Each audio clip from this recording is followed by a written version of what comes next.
right, welcome everybody to April 3rd, 2017 regular scheduled meeting. Sorry for the delay. And we'll start by roll call. Mr. Dolzall? Here. Mrs. Hawkins? Here. Mr. Salcido? Here. Mitchell? Here. Oh, shoot. You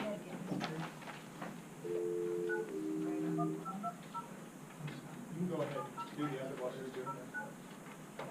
All right, we'll move into the Pledge of Allegiance.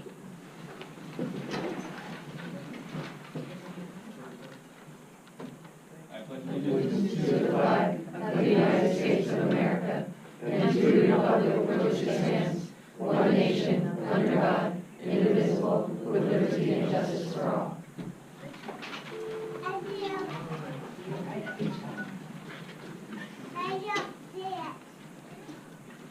And we'll move into a moment of silence, please.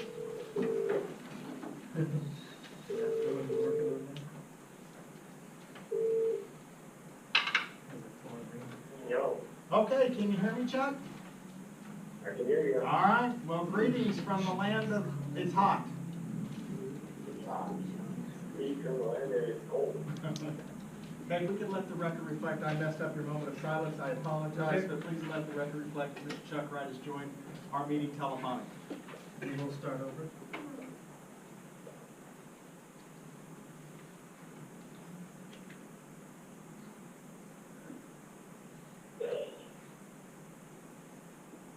All right, thank you. Moving on to item number 2, preliminary items. And need to make a motion to adopt the agenda of April 3rd, 2017 as presented. Second? Second. Mrs. Hawkins? Yes. Mr. Salcido? Yes. Mrs. Dolzall? Yes. Mr. Wright? Yes. Mr. Mitchell? Yes. All right, moving on to item B, number 2. Vote to accept the minutes of March 7th and 14th for 2017 as presented. Any motion? Second? Okay. Any discussion? Mr. Salcido? Yes. Mr. Wright? Yes. Mr. Mitchell? Yes. Mrs. Hawkins? Yes. Mrs. Dolzall? Yes. All right, and recognitions. Start off with the Rotary Student of the Month.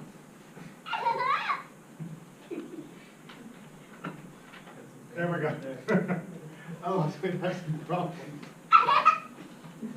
Okay, the Rotary Students of the Month. This is a great program. Not only am I the superintendent for the school district, but I'm also the president of Rotary for this year in Casa Grande.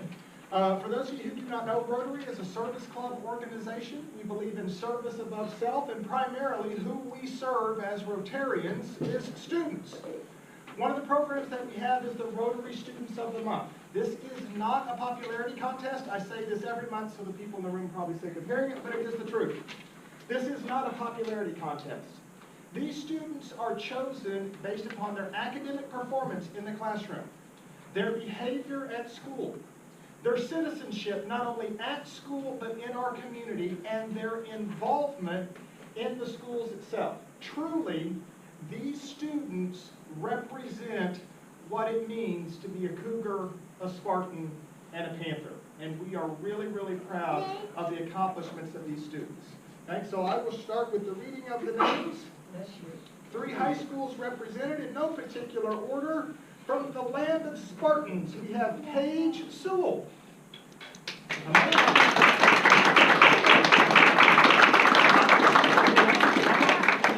And there's a whole bunch of people down there who want to tell you congratulations.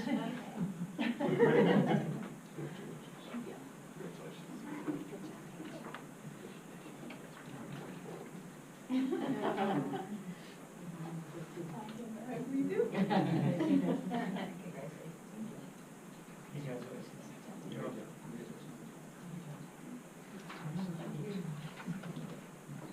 Okay. From the land of Cougars, we have got Miss Shay Devereaux.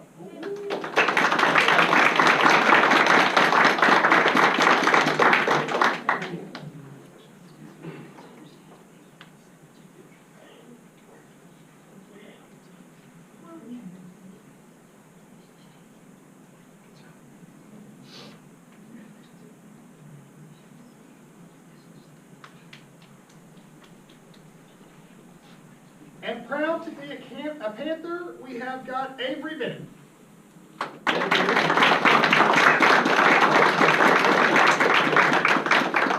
Each year, I'd like to tell you that one of the big things that we do as a Rotary Club is that we give out scholarships for seniors to go to college. Annually, we give out about $70,000 for kids to go to college, and we're really proud of that. Since the birth of the Rotary Club in Casa Grande, this club in the little town of Casa Grande has given out over $1 million in scholarships for kids to go to college, and we've given out several hundreds of thousands of dollars to the Boys and Girls Club for after-school programs. So if you see a Rotary project in our community, stop, give somebody a helping hand. They would sure greatly appreciate it because all the money goes to a good cause, okay? Thank you.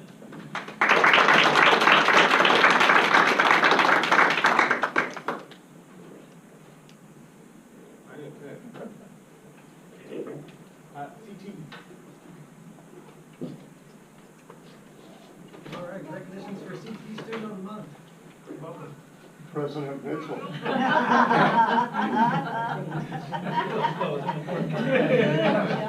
We'll get it right there. I'm going to come over here. Kaylee and Amelia, would you like to join me, please?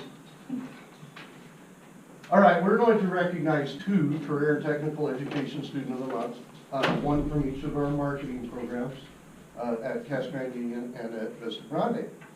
Our first recipient is Kaylee Zambrano from Vista Grande High School.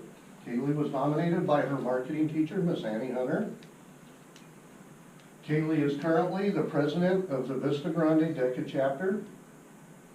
She has been very instrumental in the success of their student organization, DECA. She has organized community service projects and events such as the Halloween party and the Casa de la Paz.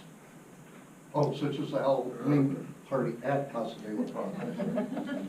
Keeping chapter records up to date and her many, many hours of working in the Spartan store. And Kaylee's parents, I don't believe are here, but they are Gilbert. Oh, we're here. Okay. And, Diana Tejas, and then her grandmother, Yolanda Zambrano's here as well. And her dad, Gilbert Tays, too.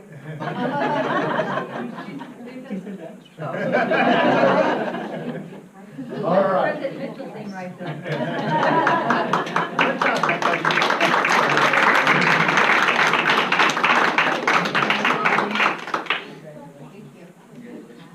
Congratulations. Good job.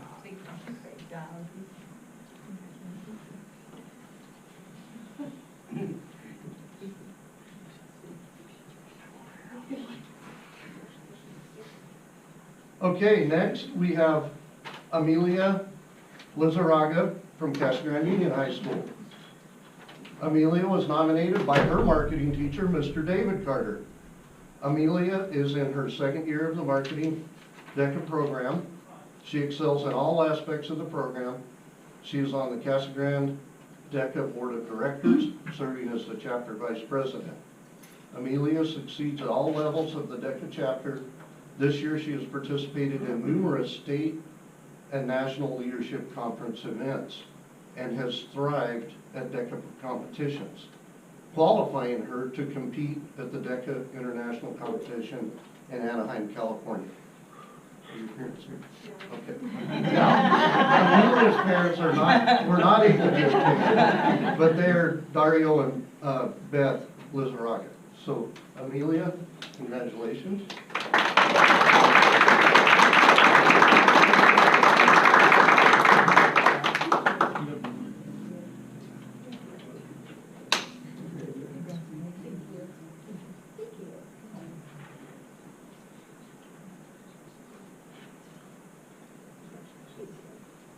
Thank you.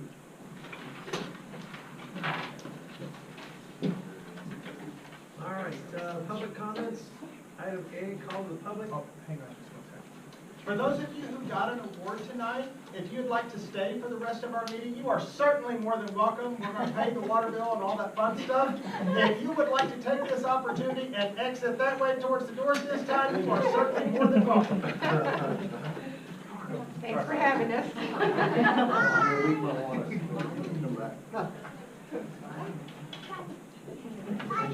All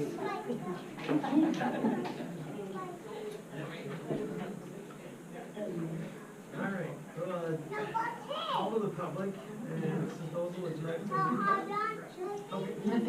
Individuals wishing to address the board will be granted time under the item on the agenda they wish to address. If the item they wish to address is not on the agenda, they will speak at the beginning of the meeting. Board members will not be able to respond to comments from the audience that are not agenda items.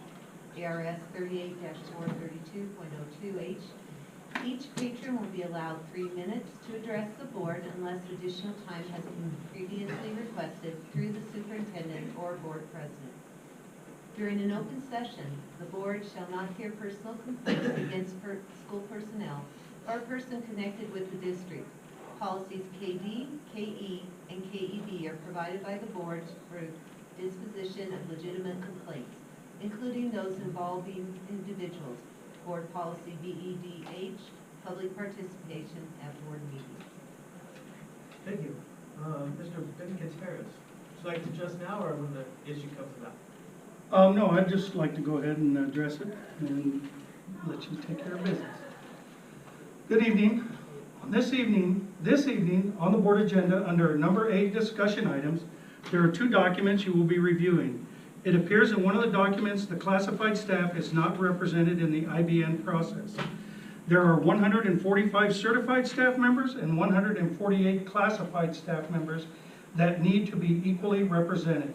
I am respectfully asking that when the board is considering policy, that you ensure classified staff is included in the IBN process. Okay. Thank you. All right, superintendent's report. We have 3 reports tonight. 301, are we ready to go first? Yes. Okay, great. Bring my cute little sidekick up here. He's really cute, isn't it? It makes me so happy to see him in this room. I'm the pseudo grandmother, I think. So I was playing peekaboo. I cannot help it. And that, how could you not love that little girl? That was so cute. Makes everybody happy. I just wanted to start by introducing our team, our 301 committee, which in some cases have been larger in its membership and has been smaller in its membership. And I really wanted to recognize a couple of folks, Amanda and Donna. I asked them to come and represent their schools, and they have been instrumental in reading those plans. And if there's a problem with a plan, giving feedback, review, really mentoring, and in some cases, as we talked about, we had a conversation earlier, they've mentored teachers in these plans. They've made recommendations to them. And so what I wanted to do was just take a minute and recognize the team members. We actually had Victoria Davis, Amanda Sheeler, Beth Craig, Michael Wagner, Lexia Gibson, Cheryl Williams, Donna Tejas, Marianne Amerson, and Melanie Edwards. And I want to say that Marianne Amerson and Melanie Edwards were asked to serve on the 301 committee at the request of Dr. Goodsell 2 years ago to oversee kind of academics and of the plan, and then how that ties in, and the to make sure that all staff were represented fairly. Is that a pretty? I think that's a pretty fair statement. And so it's been quite an interesting experience. And I wanted to make sure that you understand this plan deals with literacy, and Donna's going to talk a little bit about that, as is Amanda. They just finished a last read, the last postings. And so they've been very busy reading. The rest of the committee reads as well, but if Marianne and I were reserved for, if there is an issue that can't be resolved, it goes to us then as that final read and our recommendation. But that's how we're used. This is a teacher committee. So having said that, I'm going to turn this over to Donna and Amanda and let them explain 301. Hi. I have glasses because I'm old. Sorry. That's because I'm blind. Over the years, 301 has changed somewhat dramatically. When 301 first began in 2001, the plan was as simple as, if you don't receive a corrective action plan during your evaluation, congratulations, you get the money. That lasted for about 3 years, and then the Arizona legislature got involved and decided that teachers needed to do something more outside their regular teaching time to qualify for plan money. Over the years, we focused on staff development, teacher collaboration, professional learning communities, and student learning. This is the second year we've used the teaching of literacy standards, reading, writing, speaking, and listening specifically district-wide. In addition, over the years, we've made some modifications to who should receive 301 performance dollars. The legislation originally targeted increasing classroom teacher compensation. However, our plan has always included all of those who are paid on the teacher salary schedule and those possessing any teaching certificate except for substitute or emergency certificates. This has led to some problems. Teachers on assignment are deans and at times through the years athletic directors, for example, don't have classes that they can actually apply a plan to. And it makes it very difficult for them to obtain the money to begin with. So over time, the district has moved these people off of the teacher salary schedule, and they're now on their own separate salary schedule, which take into account additional compensation that they would receive for 301, but it's now paid out of NO, and any additional time that they would. This year, our CTE director, I believe, was also moved to that same salary schedule. We currently have the same kind of issue with our guidance counselors, because they're not really classroom teachers. So writing a plan that deals with students and monitoring that academic performance in a classroom setting is very, very difficult. And sometimes we really have to reach to make that work. As a kind of a basic primer, 301, or the classroom site plan, is composed of 3 lines, 11, 12, and 13. 11 is 20% of the total allotment, and it, by statute, must go toward the salary schedule. 12 is the performance money, and it represents 40% statutory of the total amount. And then the 13 line is another 40%.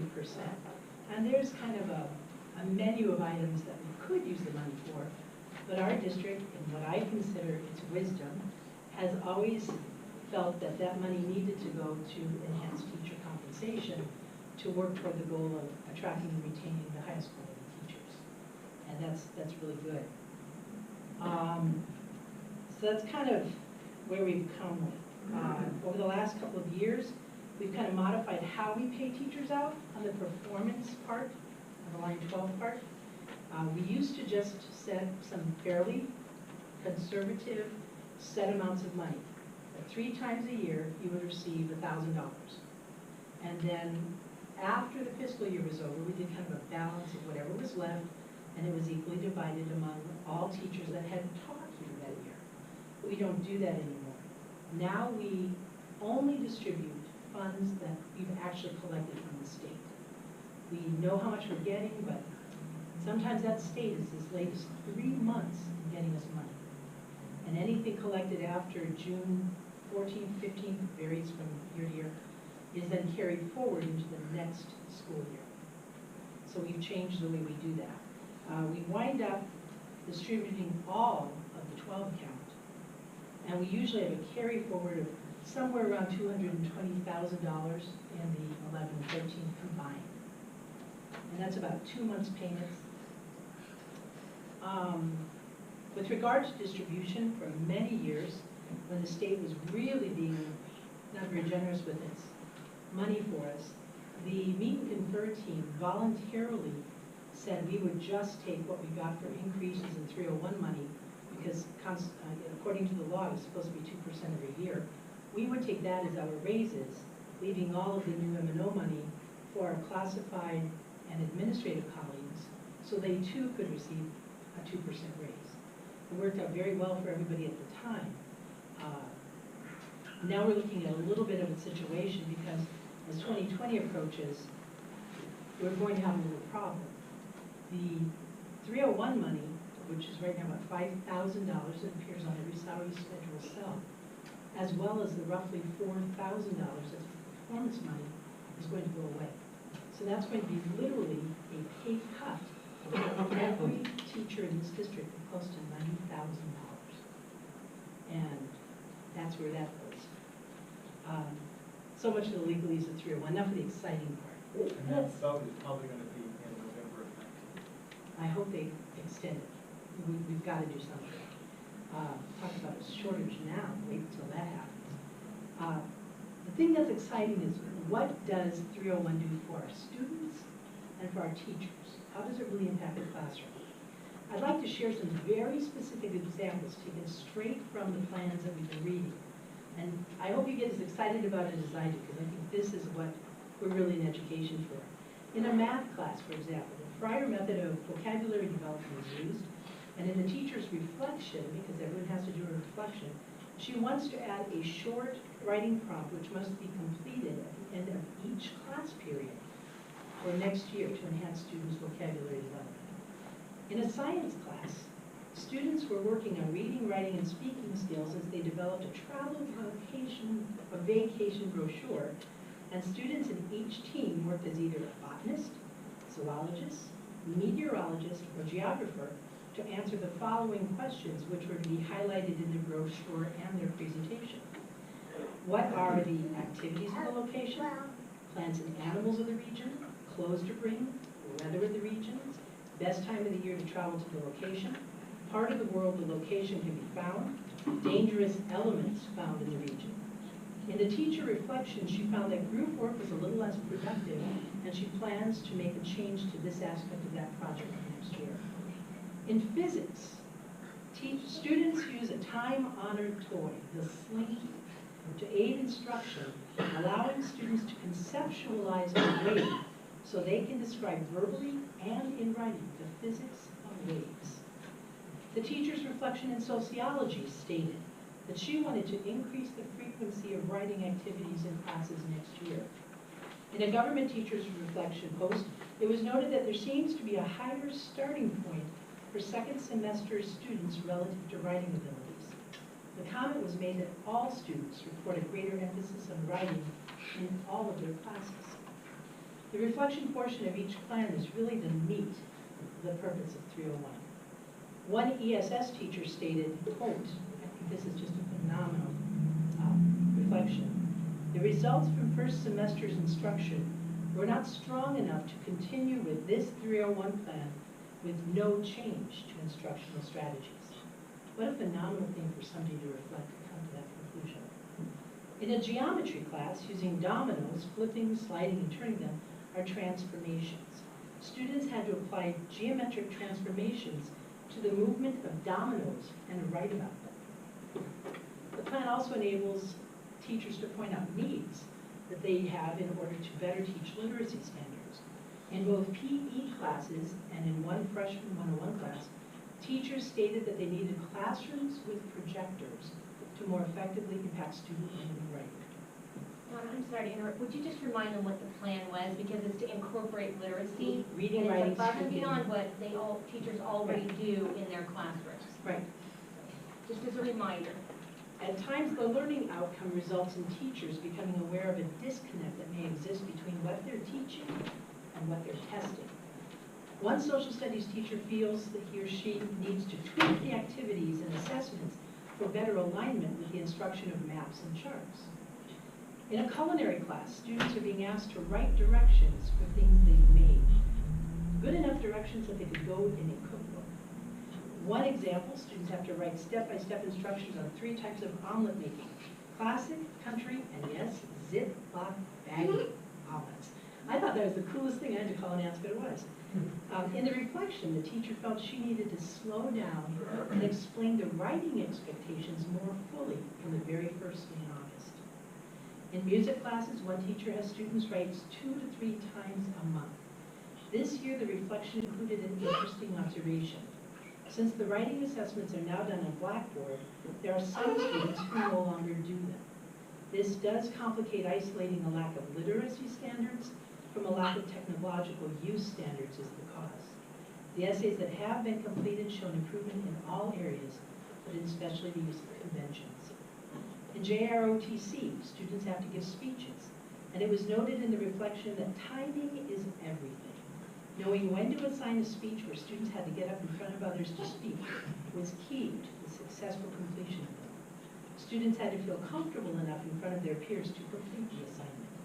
It was also noted that the ability to overcome the fear of speaking in front of others may not come to fruition for years. In In a tech theater class, not mine, the use of listening skills was emphasized as hands-on classes pose unique opportunities for serious injury. The use of listening skills to learn to use and thread a sewing machine as well as the work of sewing fabric together was an extremely effective teaching and learning strategy. Finally, it was noted by several teachers in their reflections that Tier 2 vocabulary, that content area vocabulary, was not the worst problem students were having. Teachers do a very good job of explaining to students and helping them learn the requisite Tier 2 vocabulary. Rather, general, everyday vocabulary was dramatically lacking. Many feel that general vocabulary needs to become a school-wide and district-wide focus for our classes. If students cannot understand what we consider to be an appropriate, adult, everyday vocabulary, they will continue to be stymied in their academic pursuits. And if you could just read these plans, these are just a few. There's roughly 143. We have 143 teachers. At the last time we submitted, we had 122 teachers participate. And I can't give you an exact number yet because we're still finishing up on the last little bits of them. They were due on Friday. So it takes time to read these and provide some input. But it just gets you excited reading about the reflections that they're coming to understand how much this really does help our students. Amanda, do you have anything? Do you want to know what we actually do? So in August, each teacher has to write a plan, which just means how they plan on teaching a literacy standard. And they can pick any literacy standards they want. You can go vocabulary. There's some that actually do more essays in depth. I did interpreting a textbook because I'm reading math. I want them to be able to read mathematical text. And so there's such a wide variety. There's something for everyone. It's fun to read. So I've got the self-contained classroom where the paraprofessionals are reading books and looking for eye movement. They're just looking to see if there's some reaction from the students. And then we have counselors that are pulling groups of students in, having them write essays, college essays or resumes or scholarship essays, also cover letters, pulling them in and doing mini lessons to teach them throughout the semester. So the first thing we have to do is submit a plan, and the plan is approved or it's tweaked, and then they're able to resubmit it to get it approved. And then we do 2 reflections. This year we changed it so that way our first semester reflection was due towards the end of November. So they're doing they do a pre-test sometime in August, September. They do a post-test in November. They write a reflection, 7 questions. How did it go? What did you do? What changes are you going to make? Show us the data. How do you know that the kids actually learned something? And then they start over again second semester. They can keep the same plan and do no resubmit. Do a pre-test in January, post-test. Well, it was due Friday, so in March. So they do another one. We did that this year. It used to be the post-test. The first reflection was due sometime in January. We have so many teachers that teach semester classes. We wanted to make sure it was on semester. We kept the payouts where they were because, as Donnie said, the state can be 3 months behind. And so the reflection was due Friday, but the payout won't be until May. I think that's why we changed those. And then we didn't want them to be due in May because we know that we're getting ready for easy merit testing and all sorts of other fun things that happen. It's too much to put another post-test on those kids to have them do a 301 post-test. But it's really, it's a lot of work to read them all, but it is really neat to see what all my colleagues are doing. Question. So that's for line item 12, is that what you're saying? Yes. So every teacher has to do a project with kids or something? Every teacher has the option. That's the other part of the law. The performance part must remain optional. Right.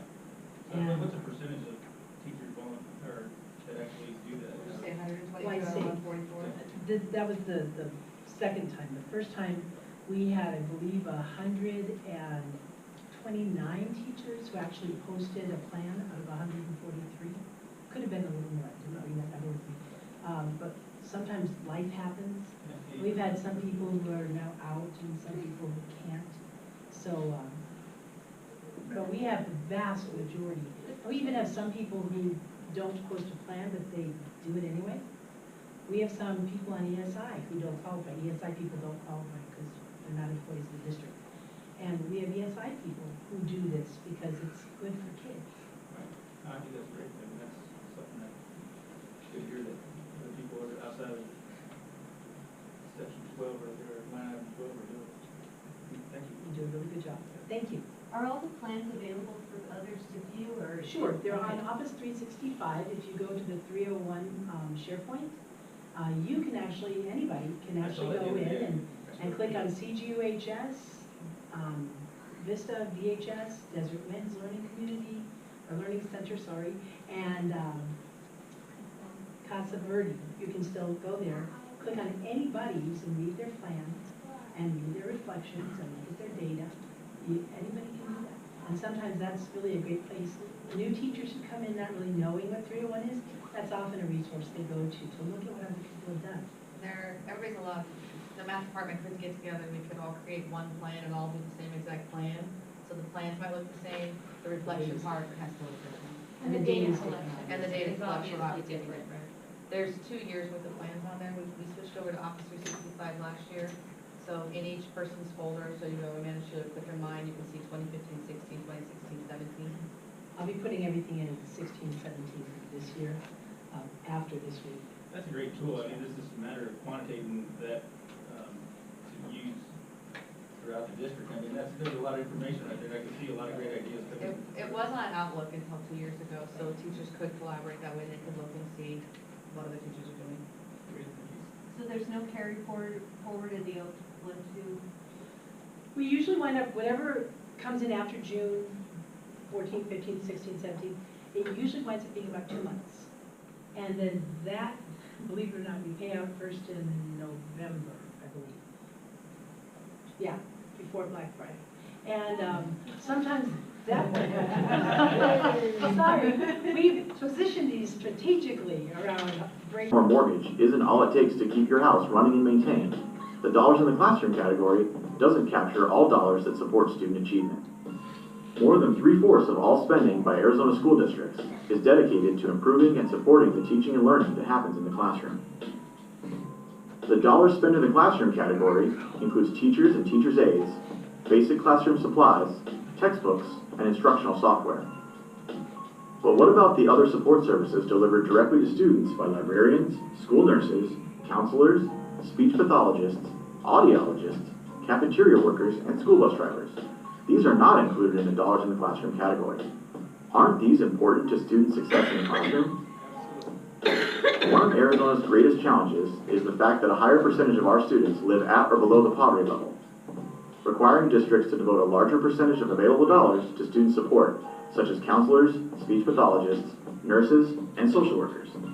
These fall outside the Auditor General's narrow classroom spending category, but they are critical for students to be successful in the classroom.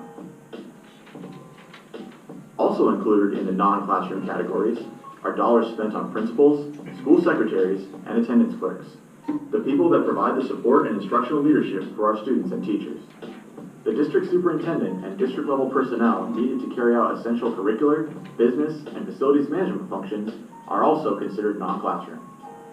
These expenditures for Arizona school districts, which the Auditor General categorizes as administration costs, continue to be well below the national average. In fact, a 2015 U.S. Census report showed that Arizona spent less per capita on school administration than any other state in the country. Many of these costs are fixed and out of the school district's control, such as electricity and gas, water, groundskeeping, and security. These costs are considered non-classroom dollars, but are required to keep the doors open. So, is there a right or wrong level of spending in the categories of school district spending? Research and experience say no. Resource allocation by school districts is and must be a local decision that meets the needs of students in the community and the school. And though it's important for taxpayers to understand where dollars are being spent to meet local priorities for students, there are far better measures of the district's commitment to student learning than simply dollars in the classroom. Factors such as student learning growth, proficiency, teacher quality, parental involvement, school and class size, and student use of technology. Consider this: charter schools, often held up as models of student achievement, put fewer dollars in the classroom on average and spend 2 times more on administration than districts. It's time to recognize that dollars in the classroom is an outdated way of thinking about supporting students. The real issue should be student achievement, not how resources are allocated to get there. Not a bad little video from the School Board Association. Hopefully that explains a little bit about the Auditor General's report. And let's go to that briefly for our school district. There it is. It'll be difficult maybe to see from there. Okay, put my glasses on so that I can see. All right, the first one starts off with the overall general wheel. And this is how you want your wheel to look. I mean, if you're a school board member, if you're a community member, we are really proud of the way that the school district is operating, thank you very much, sorry Mary, in regards to how it is allocating its dollars and spending it. And realistically, if you want to take a look at the big pie on the left, and then the bottom one, the bottom two, right here, this one and this one. These are really the categories, this one, and this one. These are really the categories that go directly to and impact our students. And as you see, they have the lion's share of the wheel. When you go down the report, bye! He is fantastic.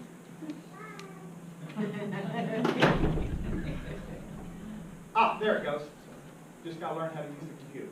Okay, when you go down the report, they have it broken down in regards to the school district, and they also compare the school district, I lost my mouse, there it is. They also compare the school district to something called the peer average, and so I always get a lot of questions every time I present this information. Who is that? Who's our peer average?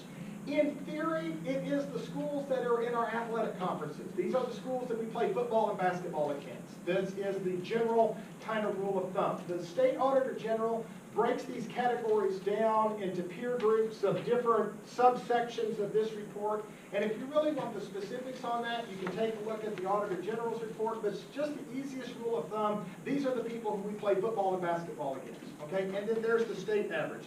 And then everything is color-coded here to match the bar grid on the side, down below, excuse me. So as you see for the administration for our school district, we are $746 per pupil on averages. Our peer group is $846. So our administration is very low compared to our peer group, and the state average is $806, so we are even significantly lower than the state average. Our plant and operations bar is in the red, because we've got some old buildings that we're still fixing, because it's just how that goes. Okay, our food services is comparable, and our transportation cost is down here in the green, as in regards to very low, and I'm very proud of that. However, I do need to inform the board that per our contract, I just got some information from Durham School Services that our contract is going to go up next year, about 2.5%. And that, with the cost of gas going up, I'm ballparking that we're going to take an additional about $550,000 hit in regards to the transportation part of our budget next year because of the increases. The increases are legal and legitimate, and they are per our contract, and there lies some of the back things that happen as a result of minimum wage going up. Minimum wage going up is not a bad thing, but there are ancillary problems with that. Okay, you also have got down in here starts the instruction in regards to how things are allocated, and you will see a dip in regards to the instruction in 2015 and 2016. Several people have asked me, well, why is there a decrease in regards to that? Where did that money go? We have that money. That money is actually sitting on the whiteboard that is behind the screen, and that is the carryover that we are talking about to carry forward as our safety net to take on our $2 million budget shortfall that is going to hit us next year. But we can only sustain that hit. If you remember from my presentations from the last 3 school board meetings, we're only going to be able to sustain that hit for 1 year. So in 2018-2019, our school district is looking at a funding cliff. There are only two things that can fix that funding cliff. Number one is that we have to increase students. That means that we are increasing the revenue because we're increasing the number of students in the district, which is the preferable option. In 2018, 2019, if that does not happen, then the sad thing is we're looking at cutting, and those cuts could be severe when you're looking at an estimated $2 million. So anyway, that's where that information is. If you come up on this side, please go up. Nope, let's try it this way. No. Okay, the stuff is not, oh, there it goes. Okay, perfect, thank you. Tough to work with, thing. Okay, if you look up over here, it starts talking about attendance, graduations, poverty rates, and it starts talking about teacher salaries. Okay, first of all, I will tell you that teachers are underpaid. By golly, they need to make more money. That's just the way it goes. We are in the bottom of every national list that exists. When you go to a national conference and you start talking to people about where you're from and you tell them that you are from Arizona, they just kind of go, oh. Everybody knows. We have some of the worst funding for education in the United States, and that has got to change on a state level. It truly does. I'm very proud of our staff. I'm very proud of our directors in regards to what they do to manage the very limited capacities of monies that we have, but my gosh, we just cannot keep doing this. So anyway, if you take a look at average teacher salary for the district, our average is $48,974. Our peer group average is $48,898. So on average, we are higher than our peer group. And our state average is $46,384, and so that puts us almost, what, about $3,000 more ballpark than the state in regards to the peer average for our salaries. I will also stop and tell you again, that is not enough. We still need to pay teachers, and that money comes from the state of Arizona. But I'm very proud of the way that our school district has allocated our budget dollars in order to make sure that we are maximizing our funding for payroll for our staff. Now, if you come down here in regards to this little section, this is information about test scores. Okay? Math, English, and science are the ones that are tested. I will say that these bars are still going up for the most part. Our bar is the dark bar on the left, the middle is our peer group, and the right is the state.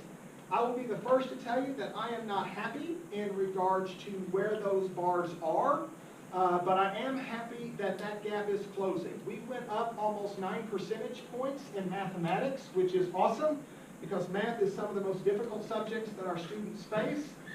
We did slightly decrease, however, in science, so that's something that we are working on.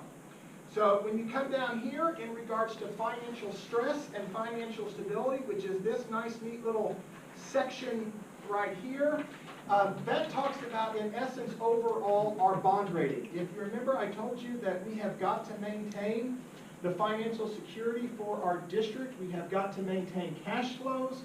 We have got to maintain carryover status, and we have got to maintain financial stability. If we do not achieve those goals or objectives, our bond rating will change, our bond rating will drop. Right now we have a very high bond rating. If you remember a couple of years ago, we went out to the open market, I've said this many times, we have refinanced that note on Vista Grande High School, saved the taxpayers over $1 million in interest rates in regards to those taxes, and that is because all of those bars are green. We must make strong financial decisions for our district that promote financial stability.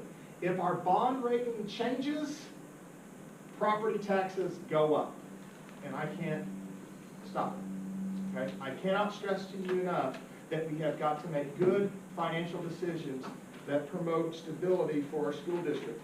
We have got some very wonderful folks that are in the room that help us out, and I want to really take a moment to pause and highlight and thank the gentleman at the end of the table. That is Mr. Steve Merrill, and the gentleman who's sitting right beside him, that is Mr. Stephen Sipes. They handle a lot of our federal funds. It is they're the government, and they're here to help us.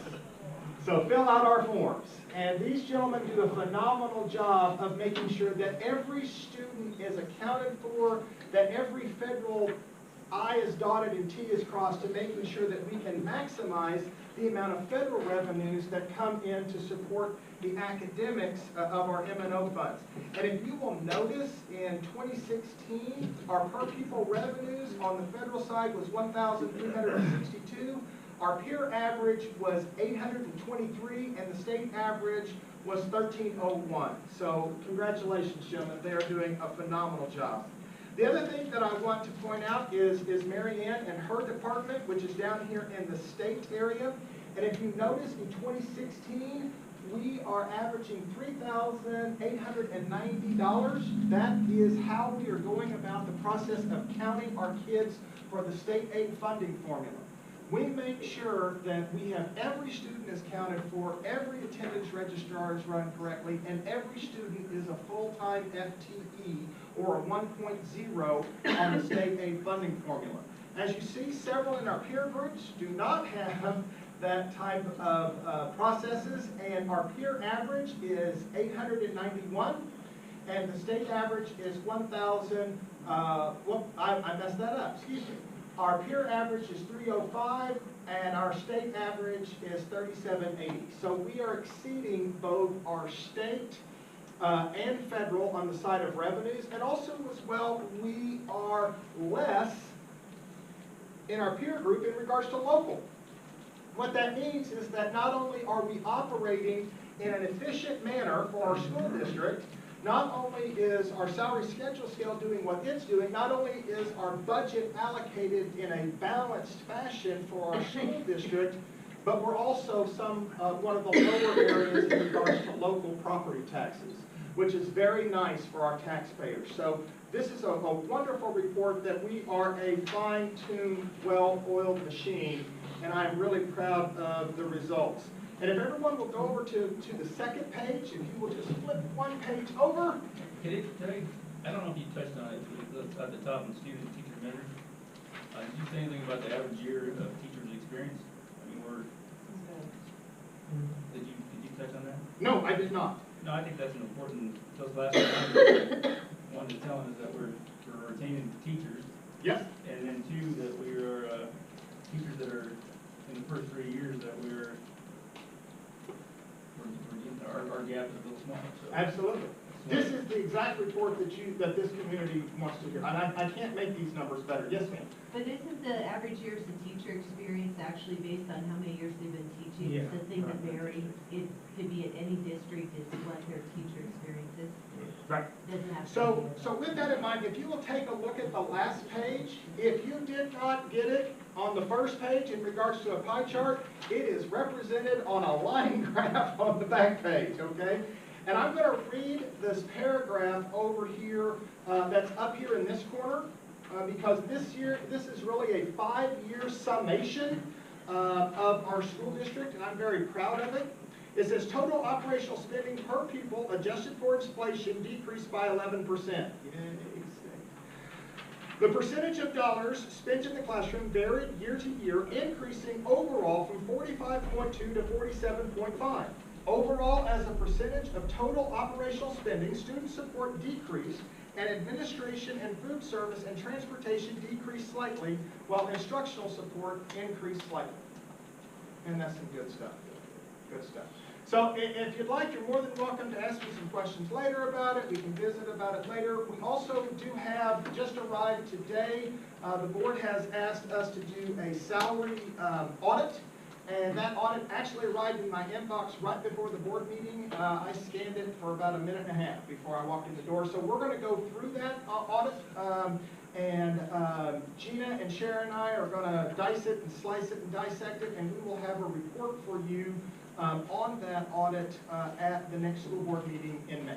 Do we also have the raw data from the salary audit as well? Not just you can have everything that Heinfield and Meach gave me. It was, I opened it up and it about blew up my phone trying to open it up in a PDF. So, Shannon, I have a question. If we want to scroll up to the top of the student teacher measures, financial.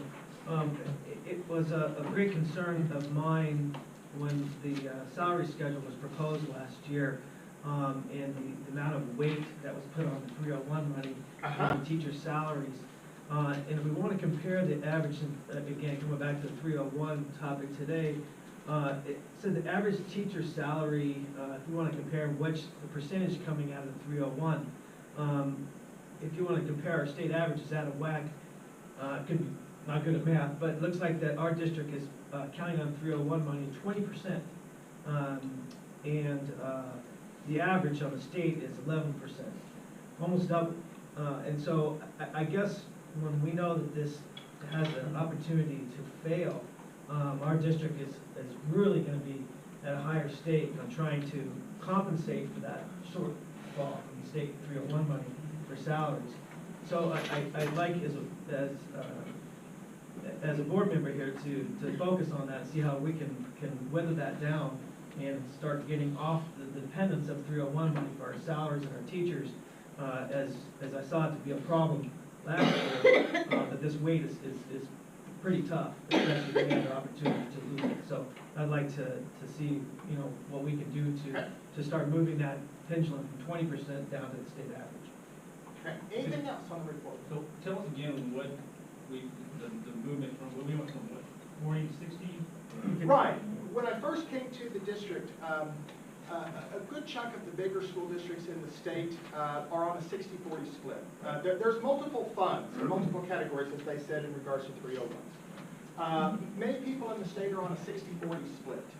Okay, that means that 60% of those dollars goes into the salary schedule scale and 40% goes into the 301 plans that Donna so eloquently, thank you very much for that report, by the way, told about in regards to the 301 funds.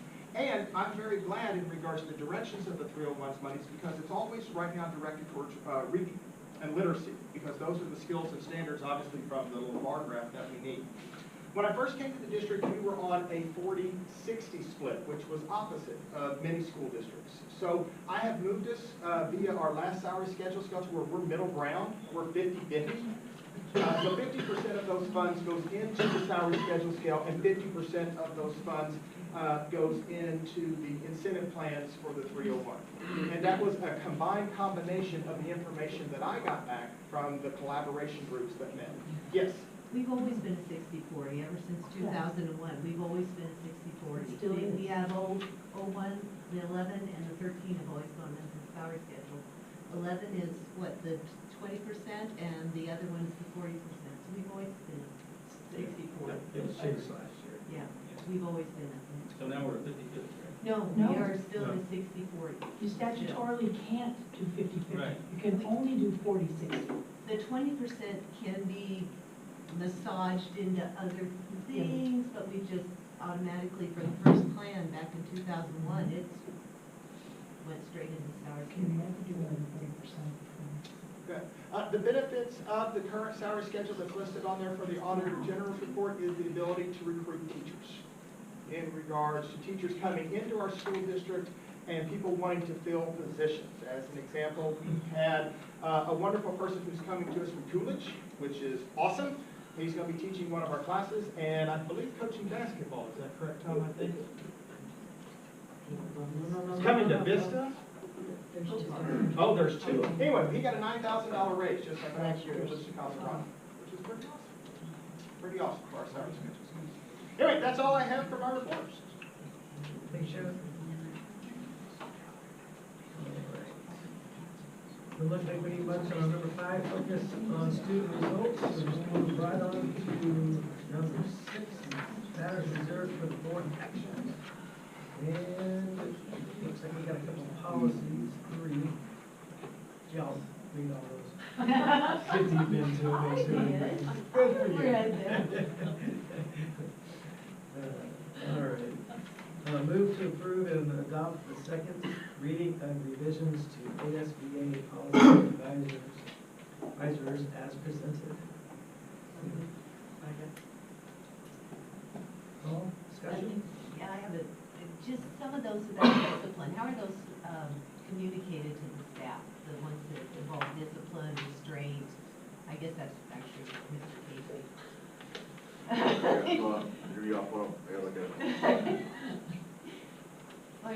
I noticed there were a few changes, but there, I don't know how staff are trained in. Mr. Restraint? Restraint. Shouldn't be doing any restraints, I'll tell you that much. That's No. no, Okay. there's no restraints at all. It's the policy, but there's no restraints. No takedowns. No takedowns, no. That should not be happening at all. And if there is, please let me know. Okay. Yeah. It's just the whole policy outlined these things, and it was, And it's so tough because we get so many of these sent down from the state, even the municipalities, mandates, there's no funds for training, there's no funds for. Unfunded mandate. Yeah, unfunded, that's exactly what. I will tell you this, the policy has to be there, obviously, but the professionalism and the thought process of it is, the restraint is the last thing, it's last option. But that option better have somebody having some type of weapon that is harmful to themselves, other students, or yourself or staff. So that's the last result. It is more or less to discuss and talk and try and get it that way, but restraint that's the last option. All right, so we need a vote. I move to accept the. We just wait for a vote. Mr. Salcido. Yes. Mrs. Hawkins. Mrs. Dolzall. yes. Mr. Wright. Yes. Mr. Mitchell. Yes. All right, 6B, capital construction projects. Move to approve to move forward on the following district capital construction projects. Motion? I move to accept the approval to move forward on the following district capital construction. Got a second? Second. Discussion? I thought that the reports were really thorough. That trip hazard, all those red X's on it were just amazing. I'm surprised nobody's tripped up there. Could you explain like what happens now that if we approve the funds? What is the next step? Great question. What we do, since you're new to the board, we exclusively use people that are on the Mojave list. What that means is that is a vendor that has been approved by the state. So we do have some local vendors that ask us and have already asked us about these, and we say, great, get on that list. Because what that means is it's more than just money that's involved in the project. They have to go through background checks for all their employees, because these folks are going to be on school property while kids are on school property. So not only is the company been vetted in regards to their prices, but they've also been vetted in regards to their processes of employees. They also carry all the insurance requirements, et cetera, et cetera, et cetera, and have a track record of warranting their work.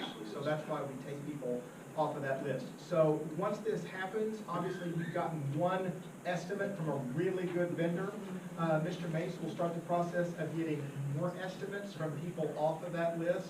And then he starts the process of doing a little horse trading, a little bartering, and seeing what he can do. And then ultimately he lands on a person after he's documented that whole process. And then once that's gone, I hit go, and we approve and go forward, and they start working.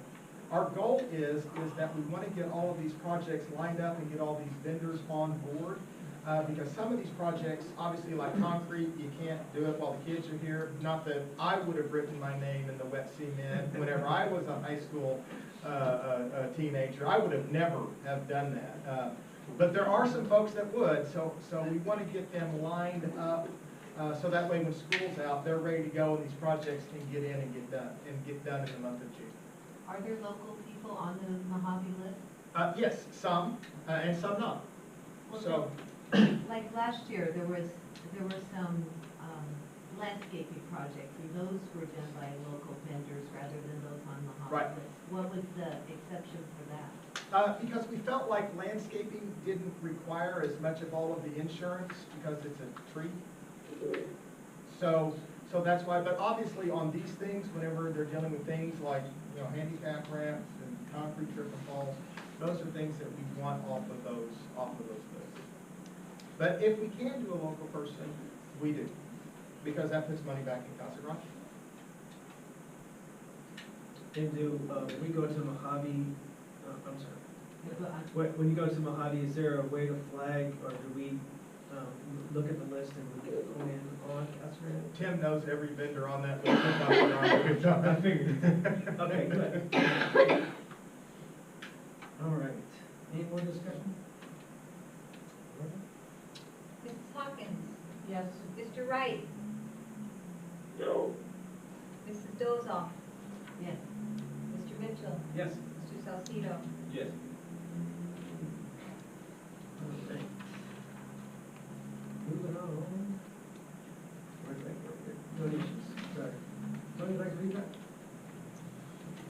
Donations, approved to accept the following donations as presented, $300 from Grant D. Walton, DMD, to Casper Track, $250 from National Vitamin Company, Inc., to Casper Football, $100 from Kiwanis Club to Casper to the Key Club, $600 from the Western Bank to CG Baseball, $250 from Vantage West Credit Union to Casper Football, $250 from Green Manufacturing Company to Casper Union High School Robotic Team. Thank you. I move to Discussion? accept that. Need a second? Second? Second. Okay, discussion? Thank you. Thank you, thank you. Yeah, thank you. Mr. Wright? Yes. Mrs. Dozal? Yes. Mrs. Hawkins? Yes. Mr. Salcedo? Yes. Mr. Mitchell? Yes. Can we ask just one more question? How'd the robotics team do last on their competition? This past weekend, we made it into the quarterfinals out of 36 teams. We were finally eliminated in the quarterfinals. 2 weeks ago, we made it all the way to the semifinals. Congratulations. So much better. Thank you. Awesome. All right. D, number 6, move to accept the following board informational reports as presented. Can you make a motion? I make a motion to accept the I second. Discussion? I sent an email, I just have requested that we get a little bit more detail on the mileage. Just, I'd like to know what the bus routes are, you know, where they're going to, what the field trips are that are mentioned, because just seeing those numbers meant nothing to me. Yeah, we need like an invoice type deal of what's going on. I agree with that. You know, it doesn't have to be down to. Yeah, I sent all that stuff on to them. Mr. Wright, did you ever get all your stuff done for the transportation information? I never have gotten it, I've never gotten back to you again. I know that these reports, they are what they are. We can certainly use some more work to them to provide useful information. But, they are what they are for right now, and we can go ahead and accept them as presented. Okay. All right. Ready? Ready. Mr. Salcedo? Yes. Mrs. Hawkins? Yes. Mrs. Dozal? Yes. Mr. Wright? Yes. Mr. Mitchell? Yes. All right, consent agenda. 7A, approve the following That's resignation. A through, Oh, sorry, yes. A Yeah. through F. Need to make a motion to accept 7A through F under I make consent. a motion, we accept the consent agenda A to F as presented. Discussion? Mr. Salcedo? Yes. Mr. Mitchell? Yes. Mrs. Hawkins? Yes. Mrs. Dozal? Yes. Mr. Wright? Yes. All right, moving on to discussion items, 8A. And discussion of meet and confer policies.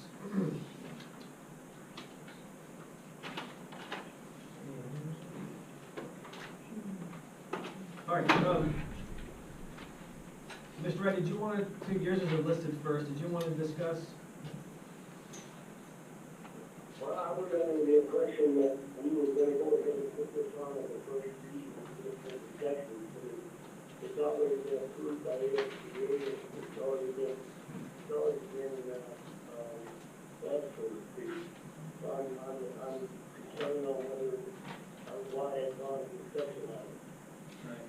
Yeah, that's typically what we'll do, is if there's a policy that the board would like to further discuss or to move forward, make it a board policy, we'll discuss it first, and then we'll move into a vote and discussion. Yeah, okay.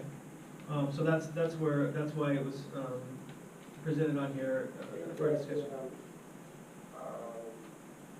I was discussing our last meeting that the board felt that we would move, the board had discussion on this policy at our last meeting, and that we felt that this was something that we all could agree to, and that since it had already been approved by the ASBA, that we felt that we should go ahead and move it to the first reading, because it had already been sort of gone over. I already talked to discussion again, but I was understanding that the last board meeting, the majority of the board members felt that this policy met their criteria as far as how to go to proceed. Okay. I agree with that, yeah. Yeah, so did you want to move forward with something like this to take to the next board meeting for an approval? I would like to move to the next board meeting for first reading at the next board meeting, yeah. Okay, all right, sounds good. Can I interject Sure. something? Although the elementary district is very concise and very clear, I'm not sure it fits everything that we need here in this district, because they have been working together for many years, ever since I've been in town. And they've built this whole system where a lot of the things are not even listed that they do. You know, it's not, we need something, I feel, a little more concise, so we know what direction we're going. And I like what, the second document that has been prepared, the meet and confer, the CGUHSD meet and confer PDF. Just, it provides more detail, a direction right now. Maybe, and I'd rather see that massaged a little bit and revised, rather than just going. Yeah. No, I think this was the only thing changed on this from the first reading. I think we had the, can't remember his name, the lawyer here. Rob Haas. Rob Haas. The only thing here was, that hadn't changed, is the only thing changed was the title. And we still have, I mean, we had questions about the association having 30% of membership or whatever, being the other, I mean, they're deemed the same power that the board is, so I mean. No, oh no, there's, that's what's different. I think we need to be careful when we put about executive session discussion. But the legality of, the last one that was presented, was gone through, and some of the issues and concerns for the legality component, was the power that was shifted, that was your concern, was taken away from the board. But if you see down on the bottom, the last F, it does basically says it puts it right back into the board having the final say. So it's extremely different. Everything's different from all kinds of the internal, the IBM process to, it's extremely different. And if you like, I can print out the two, you can compare them and contrast. Yeah, so I gave you teachers both union. copies. Oh, they're both. copies. I mean, So, Oh, excuse me, no, I don't have the old. oh, okay. But, But it is on board docs. yeah. So anyway, there's, I don't think there's anything that's, Was that even close. Oh, no, It's not. So when we go back and talk about the percentage, it's gonna be based on the recognition, but there was no legal implication of the 30%, 20%, 50%, what have you. There was nothing legal about that. So, but I'm happy to get a legal interpretation for you if you'd like, to move forward on this, so that, because there was taking into consideration some of your interest in crafting this. And so when you had to draw up some of your concerns, But it's talking not the about same that, thing. it doesn't. I mean, it doesn't. It addressed all your concerns. And this document was forged around input from all board members. So, for them to say that it's exactly the same, I must disagree with you. And what I interpreted this to be is sort of a basis for us to start to work from. And And you're right. then I Yeah. attended my concerns to Right. West too, which this has quite a few of them too. But this is not the entire thing, is it, or is it? That's it. And Because what- Because it doesn't say, you know, and that's where it doesn't say who will be. It does through here, through the process of Like page 4 the on the back. recognition. Yeah, page 4, it talks on A representation. And what I like is that under part C, this is basically what our meeting facilitator went through, were the steps of all the things that were going to go on at the last meeting. So, listen, the opening line, governing board, superintendent, administrative staff, certified staff, and the Cass County Education Association herein refers to as association has and common goal, the development. I mean, so, again, we're dealing with the association that doesn't represent the whole of the staff. I mean, we said here, with certified and non-certified people, so I mean, we're still not, why are we giving them the representation of the whole when they're not represented? They don't have the representation. You're not gonna give a whole of anybody. They're representing the majority. They're not even doing that? Sure they are. How's that? By sheer numbers. You know, and Where are also, the numbers? It doesn't really matter. If there's a group, anybody can come. That's what this document says. We're gonna recognize them, but anybody, and what the process is about is if anybody wants to organize and has the majority, they can come in and be part of the meet and confer process. They will be the ones recognized. What this is saying is they take, the teachers have stepped up, the EA. So has who is stepped the up. association then? It's made up of the majority of the teachers. So we don't have the majority of the teachers. Sure we do. Where is that? And the majority would not necessarily be 51%. It doesn't have, majority doesn't mean have to be 51%. If you get a majority of the teachers that are in CGEA, that's the group that you're gonna recognize. there's no other organization. There's nobody that- else. that does it. So who represents the other path that's actually now? Whoever wants to organize them. Comment here? Sure. Comment here? Sure. Getting back to these two documents, like I stated before, the first document that I had presented is already been blessed by the AHS. The second document we're looking at is the regurgitation of the first document that was presented last week. And it still has a lot of problems, and it's not just blessed by the AHS, it's got a lot of problems. So figure, we got this thing before we even know whether this thing is legal, blessed by the ASB. I think that the board is wasting a lot of time on a document that we don't even know if it's good. Correct. So I think going forward from tonight, I think we need to send this up the ladder again and have Mr. Haas take a look at this thing and give us a legal opinion on what this thing is all about. Maybe we can bring it back to this board and find out if whatever it is will work for our district. The particular safety thing, when we know that this policy is still stricken with a lot of bad stuff, I think we're wasting our time. Yeah, I disagree with you, Mr. Wright, and you're right. We definitely have to do our due diligence with any kind of policy that is proposed. And that's what it is tonight, is the first step, as your proposed policy for the Teachers Association from the elementary, as this policy that's moving forward on going through with our policy, so we can go ahead and do our due diligence. And that's the first reading on your end, and the first reading on the proposed policy. Yeah, I think we need to get it blessed by a legal opinion. Yeah, no, I agree, and that's what we'll do, if that's what the board would like to do. I'd be happy to do that, so. So what do we do next on that? We make a suggestion to have somebody look at it again, or? Yeah, that's what I'll do, yeah, I'll move forward. Nancy, and I just wanted to talk with you, a little bit about, what was it,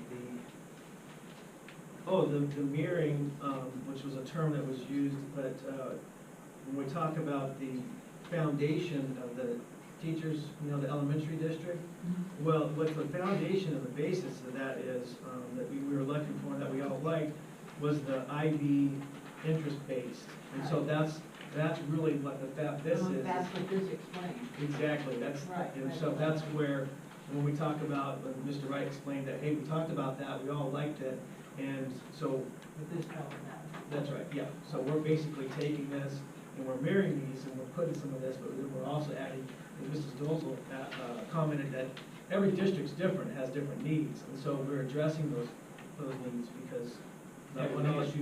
We need to mimic the composition of. It does, it And does. that doesn't. Sure, yeah, there is, there's nothing that's taken away from this. So we're just recognizing that they, so. The classified will be represented, you know, I guess this, to me, what I'm seeing is CGA helped come up with this document. Yes, It ma'am. had just the beginning of the preamble, but the rest of the time, they are involving, you know, the classified staff. Where does it say that? Under the A representation, Yeah, it's, you should get to the second page. Recognition.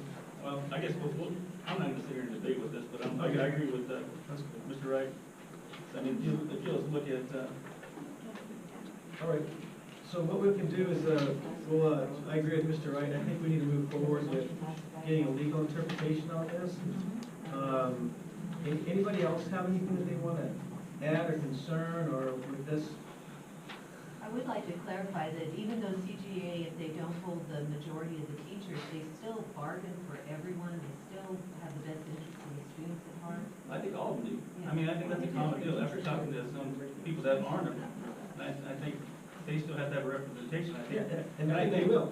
And this one doesn't have that, but this one clarifies what that makeup looks like. If you look at the composition, it's a lot different than having 30% of the people. I mean, so we need to, I agree with you, there has to be some tweaking in there, and, but it doesn't clarify, a clear representation of all facets of our district. Do we need to clarify in the old one that said 51%? And we Yeah, need to well, adjust those percentages? I think here's a little bit of the confusion, is that whenever you go and you set up a process, which is the mean confer process, then what you do is you have a committee that works into the process, the mean confer process. So what you do is that you put in who it is that you want to represent. Let's say the municipality has an MOU process. Well, the firefighters will have their own organization, and then the police officers will have their own organization. So they have two different entities, two different things that want to come and negotiate and talk about in the mean confer about getting an agreement. So that's basically what this is, and they're saying that the teachers, the CGEA, would like to be the police officers, and they would like to be the firefighters, because they're gonna have, the majority of the teachers are gonna be in this organization, which is the CGEA, okay? So now, if another organization, let's say the MCS, wants to get together, and they have the majority of teachers, then they would be recognized as the majority of the teachers in the group to be in the mean confer process. So as Mr. Gutierrez came today and talked about that process, is that he would hope that there is something for the certified staff, just like or classified versus and satisfied, which I had talked to Dr. Goodsell regarding this, is that we have two other entities, one for the certified or classified and one for administration. So that's where we can work on some of this stuff, but I don't know if that kind of helps as far as the understanding about the 30% of teachers. Well, They just want to be the one where regulated. you're coming from is you're thinking majority 51%. Right? To have them speak for everybody. Right. And that's what majority is, right?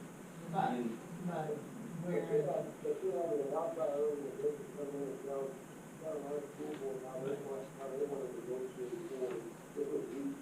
when we say no, what happens? That's not right. Well, it is right, because what it does is it gives somebody an opportunity to organize to get, if they have the majority. What we're looking for is a majority. But we're not looking for a union organization to come to the organization. Why not? If that's the collective, We're not a union. It's not, you still don't we're have. not a union state, but it doesn't matter whether we're a union state, we could be a union district. If we want to organize and recognize a group, Chuck, then that's what we need to do. That's what a meet and confer process does, is we then provide a process, then we look at the individuals happens when we say in no different to groups that want to come to activate and be involved in the meet and confer process. When the board says no, they go back and they rework things. How many times have we had to rework things? Yeah. And again, like you wanted, the board has the final say, and that's what the document says. So, absolutely. We need legal, I mean, sure, let's go have somebody look at that. Okay, We'll do that. it says in the back, but yeah, absolutely, we gotta do our due diligence as a board. Okay.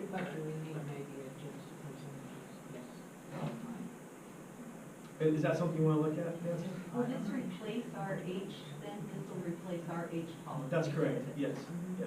So the percentages won't even have to appear anywhere at that point.